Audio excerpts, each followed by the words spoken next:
जय हिंद दोस्तों, मैं जय सिंह प्रजापति इंडिया मिशन 2020 पर आप सभी का स्वागत करता हूं। दोस्तों, आज की क्लास में हम समझेंगे ये कोरोना वायरस हमारे फेफड़ों पर ही क्यों अटैक करता है, हमारे शरीर के दूसरे भाग जैसे हाथ, पैर, नाक, कान, सर, इन सारी चीज़ों पर क्यों अटैक नहीं करता है। दोस्तों, सबसे पहले हम जानते हैं कोरोना वायरस किस प्रकार से फैलता है। आप सभी लोग जानते होंगे कि कोरोना वायरस खांसने छींकने से ही फैलता है। जब कोई इंसान खांसता है तो उसके मुंह से लगभग 3000 ड्रॉपलेट्स निकलती हैं, जिन्हें हम सलाइवर ड्रॉप कहते हैं। छोटी छोटी जल की बूंदें रहती हैं। और जब कोई इंसान छींकता है तो उसकी नाक से लगभग 40,000 ड्रॉपलेट्स निकलती हैं और एक ड्रॉपलेट्स पे लगभग 20 लाख कोरोना वायरस होते हैं। Is that clear? होते हैं। एक ड्रॉप पे लगभग 20 लाख कोरोना वायरस होते हैं, जो कि 1 मीटर की दूरी तक 300 किलोमीटर की स्पीड से जा सकते हैं। दोस्तों, अब कोरोना वायरस हमारे फेफड़ों पर कैसे अटैक करता है उससे पहले हम जान लेते हैं कि हमारे फेफड़े काम कैसे करते हैं। जब हम श्वास लेते हैं तो ऑक्सीजन इस नली के थ्रू आगे चल के हमारे फेफड़ों में पहुंचते हैं। ये क्या है? श्वास नली। इसको क्या बोलते हैं? Wind pipe. श्वास नली आगे चल के ये 2 हिस्सों में बढ़ जाती है। इन्हें क्या बोलते हैं? ब्रोंकाइस। ब्रोंकाइस कहते हैं। एक इस फेफड़े में चली जाएगी, एक इस फेफड़े में चली जाएगी। उसके बाद ये ब्रोंकाइस भी आगे चल के कई हिस्सों में इस तरीके से बिखर जाती हैं और इन्हें क्या बोलते हैं? ब्रोंकाइल्स कहते हैं। अब जो ब्रोंकाइल्स होती हैं, इनके लास्ट में भी छोटे छोटे ये ड्रॉप आप देख रहे हो, ड्रॉप टाइप की ये देख रहे हो, इसको क्या बोलते हैं? एल्वुलाई। एल्वुलाई को थोड़ा बड़ा करके हम देखते हैं तो इस प्रकार से हमें एल्वुलाई दिखाई देती है। अब एल्वुलाई का काम क्या होता है दोस्तों? जो हम श्वास में ऑक्सीजन लेते हैं और छोड़ते क्या है? Carbon dioxide. तो ऑक्सीजन और कार्बन डाइऑक्साइड को एक्सचेंज करना ही एल्वुलाई का काम है। ये एल्वुलाई गुब्बारे टाइप की होती है। गुब्बारा क्या करता है? जब हम उसमें हवा भरते हैं तो फूल जाता है। तो सेम जब हम श्वास लेते हैं तो एल्वुलाई क्या हो जाती है? फूल जाती है और इससे जो ऑक्सीजन हमने ली है वो इससे निकल के हमारे रक्त में और हमारे हृदय तक पहुंच जाती है। उसके बाद जब हम श्वास छोड़ते हैं तो ये सिकुड़ जाती है और जो रक्त में और हमारे शरीर में कार्बन डाइऑक्साइड थी वो क्या करती है? इसमें एंटर करके एल्वुलाई में आने के बाद आती है, ब्रोंकाइज में आती है और ब्रोंकाइज के थ्रू, विंड पाइप के थ्रू बाहर निकल जाती है। यही इसका मेन काम रहता है, ऑक्सीजन को और कार्बन डाइऑक्साइड को एक्सचेंज करना। आप समझते हैं दोस्तों ये एल्वुलाई किस चीज़ से मिलकर बनी होती है? कोशिकाओं से। सिंपल सी बात है, हमारा शरीर कोशिकाओं से मिलकर बना है, तो ये एल्वुलाई भी किस चीज़ से मिलकर बनी है? कोशिकाओं से।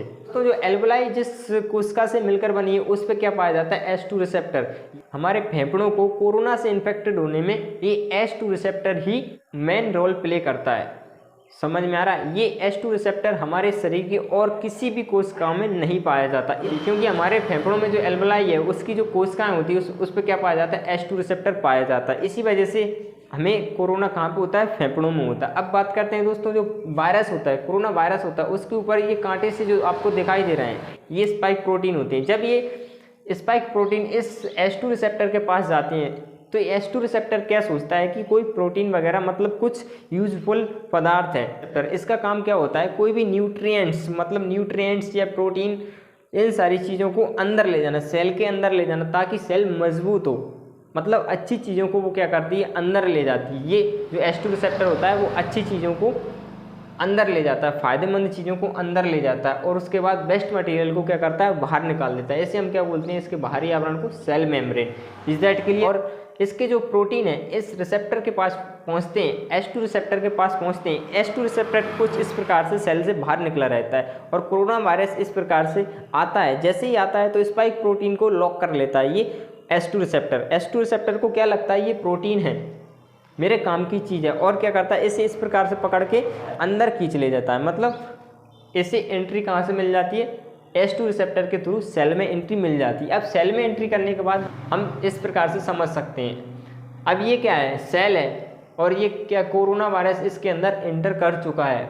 अब इसके बाद सारा खेल स्टार्ट होता है। जब कोरोना वायरस सेल के अंदर एंटर कर जाता है तो उसे पूरी तरीके से हाईजैक कर लेता है और सेल से बोलता है कि जो मैं कहूँगा वही तुझे करना पड़ेगा, और सेल को करना पड़ता है। कोरोना वायरस क्या करता है? सेल के अंदर पहुँचने के बाद अपना RNA सेल में ट्रांसफ़र कर देगा, ठीक है ना, और उससे बोलेगा कि इसकी बहुत सारी कॉपियाँ बना। अब इस तरीके से सेल क्या करने लगेगी? कोविड-19 वायरस की कॉपियाँ बनाने लगेगी, ठीक है ना, RNA कॉपी बनाने लगेगी। धीरे धीरे बनाती जाती है, बनाती जाती है। यही प्रक्रिया लगभग 2 से 10 दिन तक चलती है। इसे हम क्या बोलते हैं? Incubation period. तो इस पीरियड में कोविड-19 क्या करता है? जो वायरस होता है उसकी बहुत सारी कॉपियाँ अपनी उस सेल से तैयार करवा लेती होता है। अब इसके बाद क्या होता है? इसकी बहुत सारी लाखों कॉपियाँ बन जाती हैं। जब कोरोना वायरस की लाखों कॉपियाँ बन जाती हैं तो ये सेल डिस्ट्रॉय हो जाती है, ब्लास्ट हो जाती है, टूट जाती है। अब आपने सुना होगा कि कोविड-19 के जो पेशेंट हैं उनके लिए सांस लेने में बहुत ज़्यादा प्रॉब्लम आ रही है। क्यों आ रही है? क्योंकि ये कोरोना वायरस हर एक सेल में इस प्रकार से एंटर करने के बाद उस सेल को नष्ट कर देता है। खराब हो चुकी है तो वो हमारे शरीर में कहीं ना कहीं तो जाएगी। अभी ये खराब सेल कहाँ पे आके अटक जाती है? इस एल्वुलाई में। एल्वुलाई क्या कर रही थी? ऑक्सीजन का एक्सचेंज, ऑक्सीजन और कार्बन डाइऑक्साइड का एक्सचेंज कर रही थी। तो इसमें जो छिद्र होते हैं छोटे छोटे से, वो मुड़ जाते हैं और सांस लेने में प्रॉब्लम होती है। जैसे ही ये सेल ब्लास्ट करता है तो हमारा इनेट इम्यून सिस्टम एक्टिवेट हो जाता है और वो क्या करने लगता है? एंटीबॉडीज छोड़ने लगता है। जब हमारा इनेट इम्यून सिस्टम कोविड-19 वायरस से लड़ रहा होता है तो हमारे शरीर का टेम्परेचर बढ़ जाता है, जिससे क्या होता है? बुखार आ जाता है। जो यंग लोग हैं उनका एडवांस इम्यून सिस्टम बहुत अच्छा है और जो बुजुर्ग लोग हैं तो उनका एडवांस इम्यून सिस्टम उतना अच्छा नहीं है। इस वजह से जो बुजुर्ग लोग हैं उनकी ज़्यादा डेथ हो जाती है। जो यंग लोग होते हैं उनका एडवांस इम्यून सिस्टम इतनी ज़्यादा मात्रा में एंटीबॉडीज छोड़ता है कि कोरोना वायरस की जो सारी प्रोटीन थी वो लॉक हो जाती हैं। इस प्रकार से जितने भी कोरोना वायरस थे हमारे शरीर, सारे वायरस को क्या कर देगा? ये एंटीबॉडीज़ के थ्रू लॉक कर देगा। दोस्तों इस प्रकार से वो इंसान बच जाएगा। अब आप सोच रहे होंगे दोस्तों, इतने सारे कोरोना वायरस जो कि लॉक हो चुके हैं, हमारे एडवांस इम्यून सिस्टम ने एंटीबॉडीज़ उस पर लगा दी हैं, तो ये वायरस कहाँ पर जाएंगे? तो शरीर का जो हमारा WBC होता है, वाइट ब्लड सेल्स होते हैं, वो उसको खा जाते हैं। आई होप आपको ये वीडियो समझ में आई होगी। दोस्तों अगर आपको ये वीडियो अच्छी लगी है तो प्लीज़ इस वीडियो को लाइक कर देना एवं चैनल को ज़रूर सब्सक्राइब कर लेना ताकि आने वाली वीडियो आप तक सबसे पहले पहुँचे। अब मिलते हैं अगली वीडियो में, तब तक के लिए जय हिंद।